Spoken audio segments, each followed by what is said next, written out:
오늘의 묵상 고린도전서 1장 30절. 너희는 하나님으로부터 나서 그리스도 예수 안에 있고 예수는 하나님으로부터 나와서 우리에게 지혜와 의로움과 거룩함과 구원함이 되셨으니. 오래전에 대학원을 졸업한 자들을 위한 석사장교 제도가 있었습니다. 일반 장교들과 동일하게 4개월 훈련을 받고 2개월 동안 전방에서 견습 소대장의 역할을 한 다음 전역시키는 제도입니다. 그 시절 저는 영천 삼사관학교에 입소하여 훈련생 신분으로 매일 혹독한 훈련을 받으며 정신없이 뛰어다니고 욕도 실컷 얻어먹었습니다. 그렇게 힘든 훈련을 받고 4개월이 흐른 뒤 전방 부대에 배치를 받게 되었습니다. 그날 아침까지만 해도 공동 세면실에서 정신없이 씻고 식기판에 배식받아 어디에 들어가는지도 모르게 먹고 정신없이 준비해서 기차역으로 가게 되었습니다. 기차를 타고 트럭을 타고 마침내 밤 12시가 다 되어 어딘지도 모르는 전방 어느 부대 막사에 도착하게 되었습니다. 사병이 인도하는 대로 배치카 옆에 눕자마자 골아떨어졌습니다.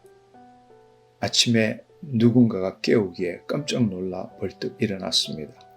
다시 어제와 같은 기상인 줄 생각했기 때문입니다. 사병의 안내로 막사 밖으로 나가니 놀랍게도 세숫대야에 따뜻한 물이 받아져 있고 사병이 그 오른팔에 수건을 걸친 채 서 있었습니다. 바로 전날까지도 훈련생 신분으로 교관의 명령대로 이리저리 뛰어다녔는데 자고 일어나니 꿈 같은 일이 벌어진 것입니다. 꿈인지 생신인지 구분이 잘 되지 않았고 속으로 내가 이런 대접을 받아도 되나? 내가 정말 소대장 맞나? 세수를 하면서도 눈치를 보았고 또한 사병에게 어떻게 말해야 할지 몰라 우물쭈물했습니다. 그것만이 아니었습니다. 소대장님, 제가 밥 타오겠습니다 하고 얼마 안 되어 식당 간 것도 아니고 막사에서 첫 밥을 먹게 되었습니다. 훈련병에서 하루아침에 소대장이 된 것입니다. 세상에, 저는 여전히 훈련병의 생활과 태도에서 벗어나지 못했는데도 말입니다. 얼마나 황홀했는지, 얼마나 놀라웠는지 아직도 그 장면이 뚜렷이 기억 속에 남아 있습니다. 그 후에 저는 매일 진짜 소대장을 눈여겨보며 어떤 태도를 취하고 어떻게 생각하고 말해야 할지를 2달 내내 배우고 써먹었습니다. 저는 그때 그리스도인이 아니었지만 훗날 그리스도인이 된 후에 그 경험이 저희 신앙생활에 큰 영향을 미쳤습니다. 우리가 자신의 삶을 회개하고 예수 그리스도를 믿음으로 물과 성령으로 거듭날 때 우리는 하나님 아버지로부터 나서 예수 그리스도 안에 있는 하나님의 자녀가 된 것입니다. 그것도 나의 공로나 업적이 아니라 오직 은혜로 말입니다. 우리의 신앙생활도 마찬가지라고 생각됩니다. 제가 훈련병에서 하루아침에 소대장이 된 것처럼 예수 그리스도를 주님으로 영접할 때 그 순간부터 우리는 하나님의 자녀가 된 것입니다. 진정한 신앙생활은 비록 육신은 여전히 옛날과 동일하지만 우리는 예수 그리스도 안에서 하나님의 상속자가 되었기 때문에 하나님의 자녀처럼 생각하고 말하고 행동하는 것을 훈련하는 것입니다.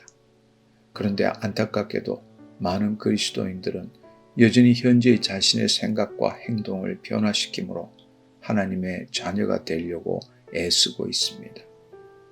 우리가 구원을 얻었다면 매일 훈련해야 하는 것은 자녀답게 사는 것이지 자녀가 되려고 애쓰는 것이 아니란 사실을 알아야 합니다. 신앙생활의 핵심은 첫 번째, 내가 누구인지를 아는 것이고 두 번째, 그 존재에 걸맞게 사는 것입니다. 할렐루야. 다시 한번 말씀을 묵상합시다. 고린도전서 1장 30절. 너희는 하나님으로부터 나서 그리스도 예수 안에 있고 예수는 하나님으로부터 나와서 우리에게 지혜와 의로움과 거룩함과 구원함이 되셨으니.